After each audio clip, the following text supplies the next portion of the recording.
Lecture de la seconde épître de saint Paul aux Corinthiens. Frères, vous supportez si bien les fous, vous qui êtes des hommes sensés. Vous supportez qu'on vous tyrannise, qu'on vous dévore, qu'on vous pille, qu'on soit arrogant, qu'on vous frappe au visage.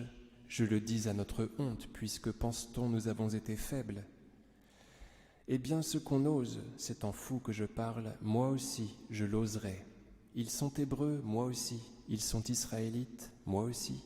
Ils sont la descendance d'Abraham, moi aussi. Ils sont ministres du Christ, je vais dire une folie, je le suis plus encore. Bien plus par les labeurs, bien plus par les prisons, par les coups, infiniment plus. En péril de mort, bien des fois. Des Juifs, j'ai reçu par 5 fois les 39 coups de fouet. 3 fois, j'ai subi la bastonnade. J'ai été lapidé 1 fois. J'ai fait naufrage 3 fois. J'ai passé 1 nuit et 1 jour sur l'abîme, souvent par les routes, parmi les dangers des fleuves, les dangers des brigands, dangers venant de mon peuple, dangers venant des païens, dangers de la ville, dangers du désert, dangers de la mer, dangers des faux frères. Dans le labeur et la peine, les veilles fréquentes, la faim et la soif, les jeûnes fréquents, le froid et la nudité. Sans parler du reste, mes préoccupations quotidiennes, le souci de toutes les églises, qui est faible sans que je sois faible, qui trébuche sans que je sois sur les charbons. S'il faut se glorifier, c'est de ma faiblesse que je me glorifierai. Le Dieu et Père de notre Seigneur Jésus-Christ, béni soit-il à jamais, sait que je ne mens pas. À Damas, le représentant du roi Arétas faisait garder la ville de Damas pour s'emparer de moi. Alors par une fenêtre on me descendit dans un panier le long de la muraille, et j'échappais à ses mains. Il faut se glorifier, cela ne sert à rien, mais j'en viendrai aux visions et révélations du Seigneur. Je connais un homme dans le Christ qui, voici 14 ans, était-ce dans son corps, je ne sais, était-ce hors de son corps, je ne sais, Dieu le sait, cet homme-là fut emporté au 3e ciel. Et je sais que cet homme, dans son corps ou sans son corps, je ne sais, Dieu le sait, cet homme fut emporté au paradis, et il entendit des paroles secrètes qu'il n'est pas permis à l'homme de prononcer. Pour cet homme-là, je me glorifierai, mais pour moi-même, je ne me glorifierai pas, si ce n'est de mes faiblesses. Certes, si je veux me glorifier, ce ne sera pas folie, car je dirai la vérité, mais je m'abstiens de peur qu'on ne m'estime au-dessus de ce qu'on peut voir ou entendre de moi. Et à cause de l'excellence de ces révélations, afin que je n'aie pas d'orgueil, il m'a été donné une écharde dans la chair, un envoyé de Satan pour me souffleter.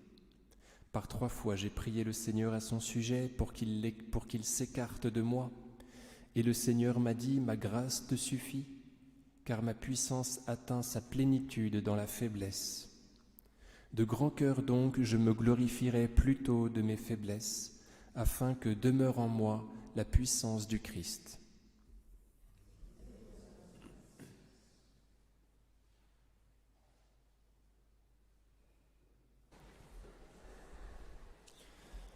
Au nom du Père et du Fils et du Saint-Esprit, ainsi soit-il.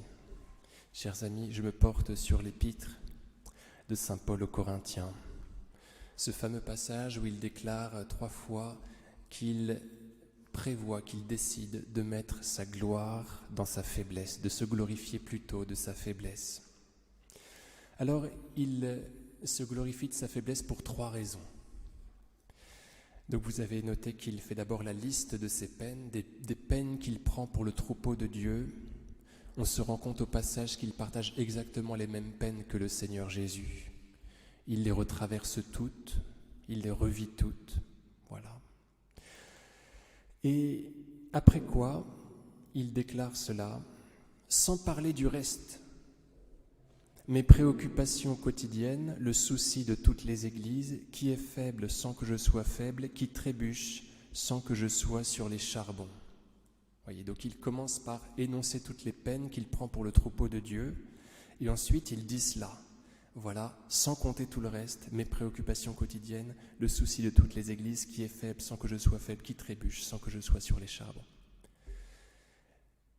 Le corps de Jésus, nous sommes les membres du corps de Jésus. C'est un enseignement de saint Paul. Vous savez, nous sommes membres les uns des autres.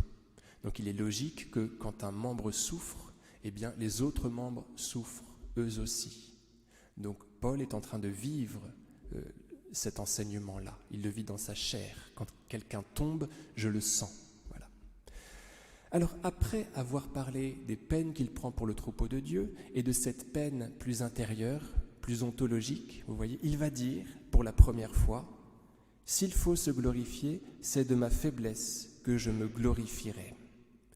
Et donc on comprend que Saint Paul est en train de se vanter de la peine qu'il a prise. Il se vante de sa faiblesse en cette mesure-là qu'elle est le signe de sa charité.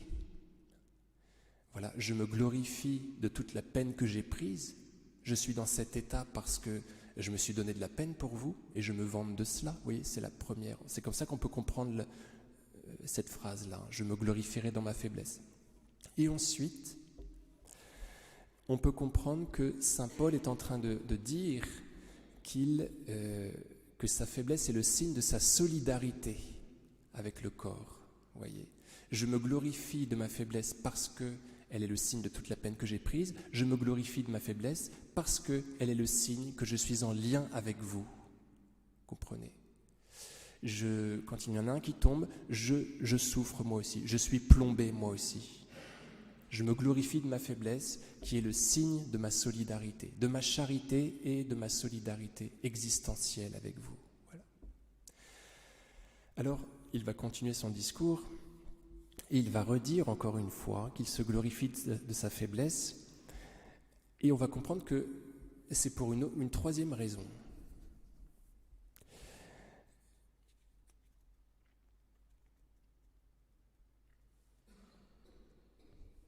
Ma grâce te suffit, car ma puissance atteint sa plénitude dans la faiblesse, lui dit le Seigneur.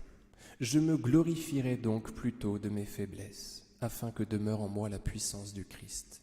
Donc vous voyez, la troisième raison pour laquelle saint Paul se glorifie de sa faiblesse, c'est qu'elle attire la grâce. Donc il est très content, il y met son orgueil parce qu'elle lui attire ses bénédictions. Le Seigneur qui est l'être et la vie, quand il voit un vide, quand il voit une limite, il s'y engouffre dès lors que ce vide, dès lors que cette limite lui est offerte par humilité. Donc vous voyez, saint Paul dit, je me vante de mes faiblesses parce qu'elles sont le signe que je me suis donné de la peine pour vous, parce qu'elles sont le signe que je vous porte, vraiment, et parce que surtout, elles permettent au Seigneur de m'habiter. Alors, ce n'est pas tout. Vous pourrez regarder, si vous voulez, dans le bulletin du mois, je synthétise tout cela. Je tente de faire une synthèse de tout ce que je vous dis là. C'est plus clair dans le bulletin. Ça ne s'arrête pas là. Saint Paul va pouvoir transmettre cette grâce qu'il reçoit. Cette grâce qu'il reçoit parce qu'il est faible, il va la transmettre. De même qu'il reçoit la faiblesse à cause des connexions internes qu'il y a dans le corps du Christ, eh bien, par ces mêmes connexions, il va transmettre la grâce qu'il a reçue de Dieu. Il avait hérité de ses frères humains cette faiblesse, et cette faiblesse va lui attirer la grâce de Dieu qu'il va pouvoir transmettre par le même chemin, qu'il va pouvoir transmettre à ses frères par le même chemin que la faiblesse avait prise pour entrer en lui. Et donc, on voit saint Paul dans d'autres passages dire qu'il est réconforté pour que d'autres soient réconfortés. Vous voyez comment s'organise la communion des saints. Donc cela est très réconfortant, étant donné que quand nous vivons une faiblesse, nous pouvons penser plusieurs choses, comme saint Paul. Tout d'abord que c'est parce que peut-être qu'on s'est donné de la peine, que notre charité a été active. Plus existentiellement, plus ontologiquement, je vis une faiblesse, je la porte en fait pour quelqu'un, je l'hérite de quelqu'un dans le mystère de la communion des saints. Voilà, tout à coup j'ai ce problème, voilà, je le porte pour quelqu'un. Et ensuite je peux me glorifier de ma faiblesse parce qu'elle peut me faire habiter par la grâce, que je vais ensuite pouvoir transmettre à mon tour à celui dont j'ai hérité de sa faiblesse. Vous voyez donc, parfois on est surpris, vous voyez, on peut être plombé, et cela est normal. On fait partie du corps du Christ, qui est un grand paquebot, qui est un seul corps. Et donc on vit, en fait, tous ensemble les mouvements du corps. Il faut essayer d'y adhérer. Et quand on se sent abaissé, il faut demander la grâce de Dieu pour qu'elle investisse en fait tout le corps. Donc en fait, tout doit être interprété en matière de charité. Voilà, si je suis faible, c'est pour que je demande une grâce qui va ensuite arriver sur les autres. C'est une charité virtuelle que le Seigneur Jésus nous commande de pratiquer par la bouche de Paul. Au nom du Père et du Fils et du Saint-Esprit, ainsi soit-il.